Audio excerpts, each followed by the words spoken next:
بلکہ میں نے آج کل لیٹلی ان کو ٹی وی پہ دیکھا نہیں ہے. فی الحال میں بس اتنا ہی بتاؤں گا.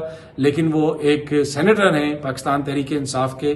ان کے حوالے سے اطلاعات ہیں کہ وہ اگر یہ سارا معاملہ اس طرف گیا تو وہ دوسری طرف ووٹ دے سکتے ہیں. بہت جلد آپ سب دوستوں سے دوبارہ ملاقات ہوگی. Thank you very much.